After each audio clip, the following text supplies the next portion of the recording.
என் பெயர் என்ன சத்யா. 2020 கொரோனா டயத்தில் பைக் ஒன்று வாங்கியிருந்தேன், டியூக்கு.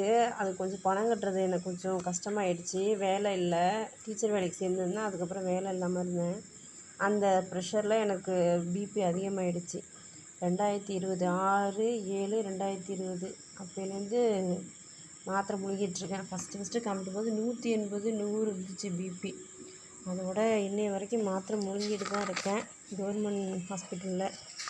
நிறுத்தினாலும் பிபி ஏறிடுது, அதனால் நிறுத்தக்கூடாதுன்னு சொல்லிட்டாங்க. அதனால் மாத்திரை போட்டுக்கிட்டே இருக்கேன். இப்போ ஒரு மாத்திரையை மாற்றிருக்காங்க. ஃபஸ்ட்டு ஒரு மாத்திரை முழுங்கிட்டு இருந்தேன், இப்போ ஒரு மாத்திரை மாற்றினாங்க.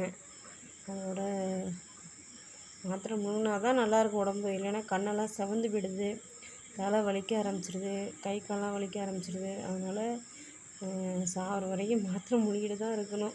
அதனால் பிபி உள்ளவங்கலாம் கரெக்டாக மாத்திரையை போட்டுருங்க. இப்போ நார்மலுக்கு வந்திருக்கு, இடையில நல்லா தான் இருக்குது உடம்புன்னு நிறுத்திடாதீங்க, அப்புறம் பல பிரச்சனை வந்துடும். நன்றி, வணக்கம்.